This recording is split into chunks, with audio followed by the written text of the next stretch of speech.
আগের ভিডিওটাই তোমাদেরকে দেখিয়েছিলাম যে আন্দামান পৌঁছে গেছি। তো আন্দামানে পৌঁছেই কিন্তু হোটেলে এসে দেখো 1.5 ঘন্টা মতো রেস্ট নিয়ে খাওয়া দাওয়া করে কিন্তু আবার আমরা বেরিয়ে পড়বো। এদিকে তনু আমি একদম রেডি, দেখতেই পাচ্ছ। তো চলে যাচ্ছি, আমাদের গাড়িও চলে এসছে। তো সত্যি কথা বলতে আমি হাঁ করে জাস্ট ভিউগুলো দেখতে দেখতে গাড়ির মধ্যে যাচ্ছি। যেই ভিউগুলো আমি নিজে বাড়িতে বসে ইউটিউবে দেখেছি এতদিন, আন্দামান যাব, এত ভালো লাগতো জায়গাটা।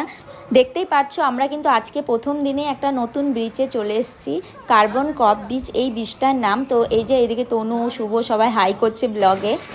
এই যে এখন আমি বোটে চাপছিলাম, এই বোটে করেই নাকি মাঝখানে যে জলে সেখানে গিয়ে নিয়ে যাবে। এদিকে মাস্টারমশাই অবস্থা দেখো, এত ভয় পায় জলে। তো যাই হোক কোনোরকম চাপানো হয়েছে। তারপর দেখো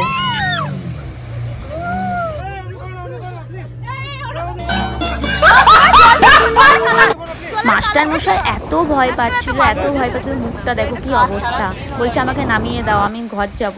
তারপর আবার কি আমি একটু টাইটানিক পোস্ট দিয়ে দিলাম। তারপর কি খাবো এখানে, তারপর দেখছি শুধুই ডাব, যেদিকেই তাকাচ্ছি শুধুই ডাব আর ডাব। তো আমি একটা ডাব নিয়ে নিলাম, সবাই মিলে আমরা ডাব খাওয়া শুরু করলাম। হ্যাঁ, আর একটা কথা বলি, এখানে ডাবের মধ্যে যে শ্বাসটা, সেইটা কেউ মিস করো না। আমরা প্রত্যেকেই কিন্তু সেই শ্বাসটা খেয়েছি। এদিকে তনু, শুভ নিয়ে নিয়েছে। এদিকে এই কাকিমারা কিন্তু এসেছিল মালদা থেকে, ওনারাও কিন্তু আমাদের সাথে একই ট্যুরে ছিল।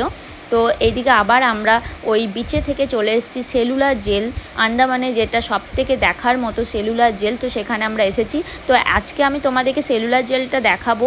দিনের বেলায় এখন এসেছি এবং সন্ধ্যেবেলায় কিন্তু লাইট শো আছে, সেটা পরের দিন। তো সেটা পরের ব্লগে দেখাবো, ওকে।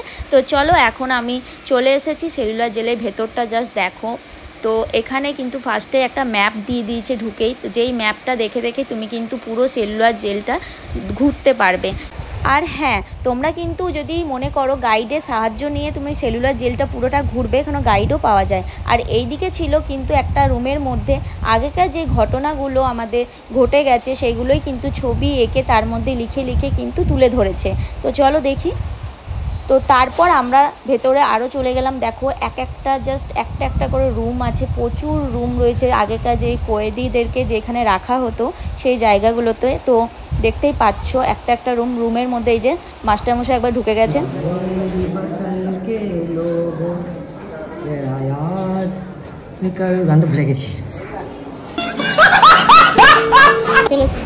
তো কয়েদিদেরকে যেখানে রাখা হতো দেখো কত ছোট একটা জায়গার মধ্যে। তো আমিও সেখানে একবার ঢুকে নিলাম। এরপর আমি আর মাস্টারমশাই যাচ্ছিলাম সেলুলার জেলের সব থেকে টপ ফ্লোরে, যেখান থেকে দারুণ ভিউ পাওয়া যায়। দেখো ভিউটা জাস্ট অসাধারণ লাগছিল। আজকে এই অবধি ঘোরাঘুরি, তো অনেক ক্লান্ত, যেহেতু আজকেই আন্দামান পৌঁছেছি। এদিকে তনু চাবি পাচ্ছে না হোটেলের রুমে। তো আমরা ফ্রেশ হয়ে এবার খেতে বসে গেছি। অনেক কিছু মেনু দিয়েছে রুমে, আমরাও খেতে থাকি। আর তোমরা জানিও কেমন লাগলো আজকে ব্লগটা। দ্বিতীয় দিনের ব্লগ খুব তাড়াতাড়ি আনছি, টাটা।